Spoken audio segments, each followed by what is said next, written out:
Superintendent Elmer Cataba. Good morning. Thank you po. Muli, magandang umaga po sa inyong lahat. I am Police Senior Superintendent Catabay, the spokesperson of PNP Crime Laboratory.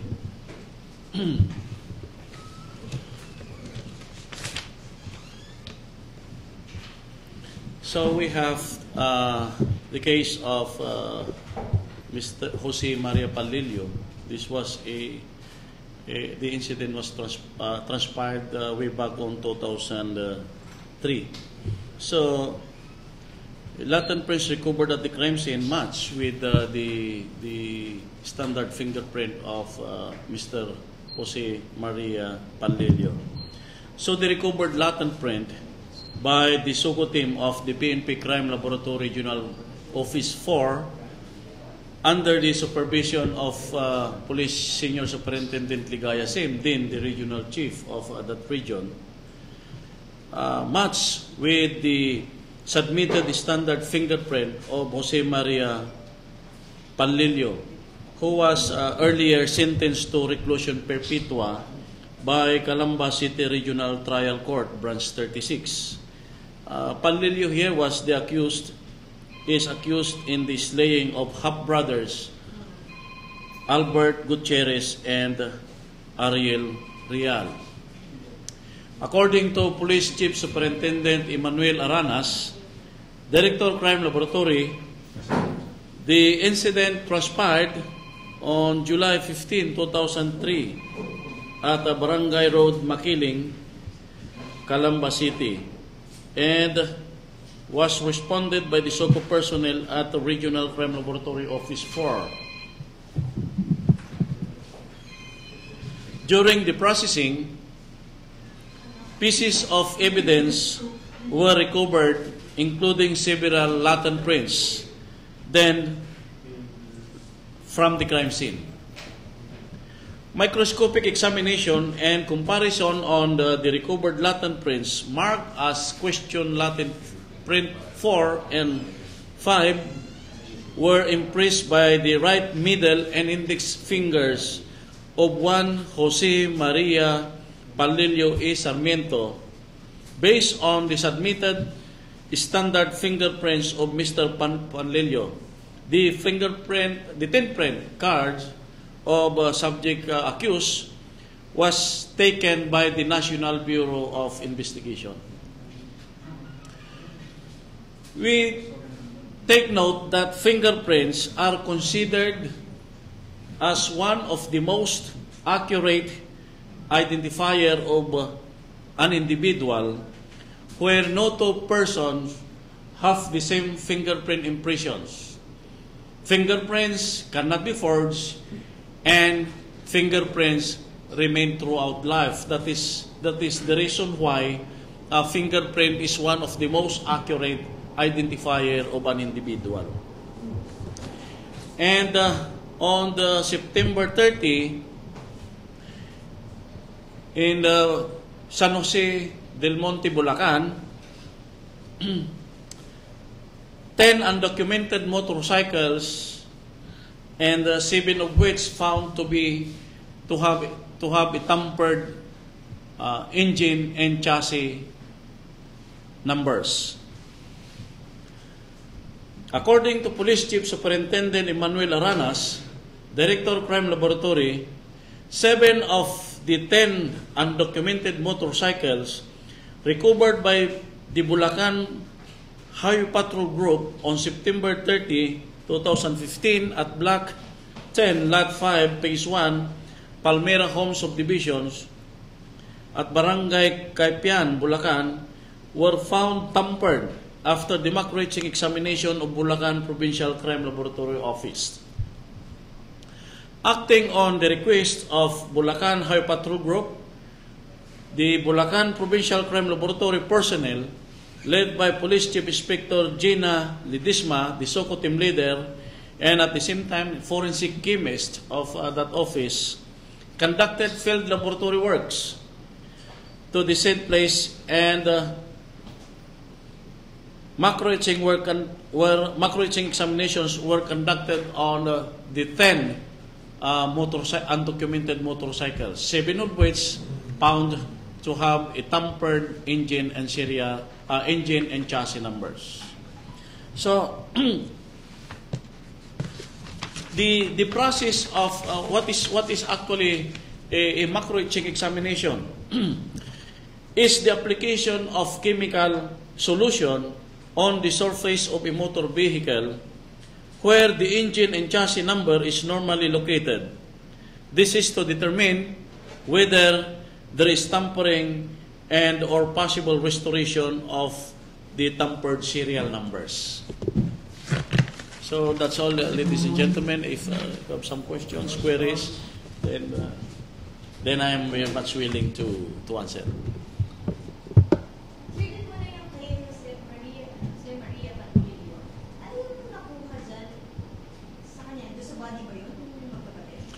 Yung nakuha natin dyan sa crime scene were pieces, part of the evidence recovered at the crime scene were latent prints. Yung latent prints, ang ibig sabihin po ng latent prints, ito yung nahahawakan natin, na pag nahawakan mo ang isang surface, naiiwan yung prints ng mga prints ng mga daliri mo. So we call that latent prints. So once that the latent print match with the submitted standard fingerprints of a certain person, din nag-i-hit yun. Ibig sabihin, siya yung may-ari nung latent prints na nakuha o na-left doon sa crime scene. And take note that no two persons have the same fingerprint impressions. So ibig sabihin, every individual ay may kanya-kanya tayong fingerprint impressions. Yes. That was the result of our examination. Na nakatulong doon sa kaso? Yes. So that is yan yung isang nakatulong para nakapag-identify doon sa suspect. Strong evidence. Yeah, it was part of the strong evidence. Sir, clarify lang yung timeline. Kailan natin na-discover na sa kanya yung latent prints?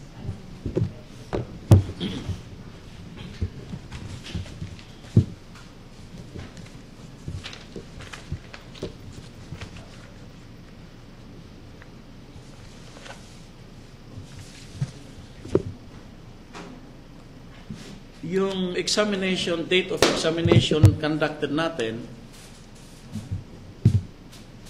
was on July 2003 din. July 2003. Yung sentencing kay Panike, kailan? We just parang something like last month? Last month? Or was August? I'm not sure with that. Sir, sorry hindi pa masyadong kaunod.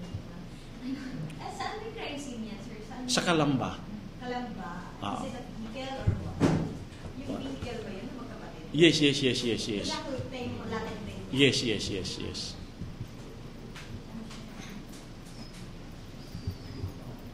Other questions? Either for the Panlilio or... Okay, sir, other matter. Sir, kayo ba yung mahawak nung case ng couple na namatay sa mall sa Pampanga? Actually, yung Regional Crime Laboratory Office 3 natin ang nag-responde nag-conduct ng SOCO response doon sa Pampanga. Pero, sir, wala ba gagawin yung crime lab? Wala ba Ang participation natin dito is we process the crime scene, we sketch, we photograph the crime scene, and there were several pieces of evidence recovered at the crime scene, and they are now under examinations. Doon din. And probably after a couple of days, then the result of the examination will be made available.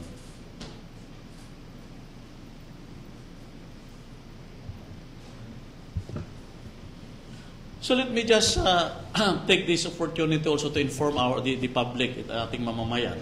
Pagdating doon kasi may mga we are talking here of the tampered vehicles. So this is just a reminder sa mga prospective buyers natin, sa buyers ng mga motor vehicles, mga sasakyan. Before buying, especially kung ang bibilhin nila ay mga second-hand vehicles, please take note that they have to first go on the process by going first through the macro-etching examinations. Isubmit muna nila sa PNP Crime Laboratory for macro-etching examination. This is to determine whether yung kanilang binibiling sasakyan ay hindi tampered yung kanyang engine at chassis number. Because once that the engine or chassis, the numbers, serial numbers of the motor vehicles found to be tampered, then medyo fraudulent yung sasakyan.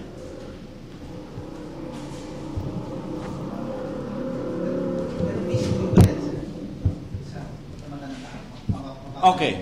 So, may mga magagaling na magtamper. Sometimes, it is not visible. So, we could only determine through microscopic or chemical analysis. Through there, we could restore kung hindi masyadong nabura or it was the numbers are not totally defaced, then we could still restore the original serial numbers. Then, once na na-restore natin yung original serial numbers, then we could locate who is the original owners of the motor vehicles. Okay? Okay? I think that is 200 babayaran po sa land bank. Sa HPD, part ng clearance. Part of the clearance is I think it's 200 ang bayad pa, but they will pay that sa land bank natin babayaran niya. Saan naman gagawin dun sa mapatunayan naman wala talagang idea yung nakabilis sa pilot? I-impound wala siya hapon. I-impound yun at siguro ang hahabulin nila dyan kung mahanap nila yung nagbenta sa kanya. Yun. So it will go a process of investigation to determine yung kanyang participation doon sa found tampered motor vehicles. Pero automatically impound sa rin. I hope so. That is the process ng Highway Patrol for the motor vehicle found to be tampered. Kaya pag pag ang crime lab or macro-etching examiners natin nakita nila na tampered yung serial numbers ng sasakyan, nire-report namin ito sa Highway Patrol for their appropriate actions for investigation.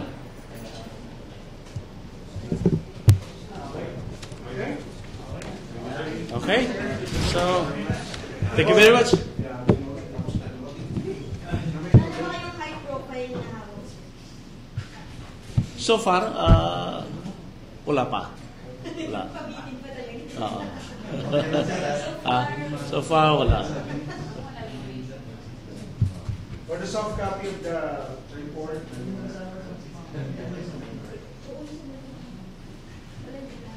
Pero so wala kayong info doon sa pag-asawa doon sa pamana? Talaga yung original? Wala bang ipapasa sa inyo na? Mayroon din. Ano yun, sir? Anong pinamatay? Based on the reports, the victim sustained multiple gunshot wounds. Both. Yung male at saka female. And recovered by firearms? Only fire cartridge case. Yung sinabi nating fire cartridge case, yung kapsula. At saka may isang deformed fired bullet. Yung pag sinabi nating fired bullet, ito yung tingga. Yung sinasabi natin tingga. So, and there are latent prints also recovered from the crime scene. So, probably with a couple of days, the result of examination will be made available for that. So it's a suicide? Hindi ko pwedeng makondyan because it is still undergoing investigation. So what is our contribution there is the SOCO report and the result of the examinations pertaining to the recovered pieces of evidence. Okay? Okay? Thank you very much. Thank you very much, and again, good day.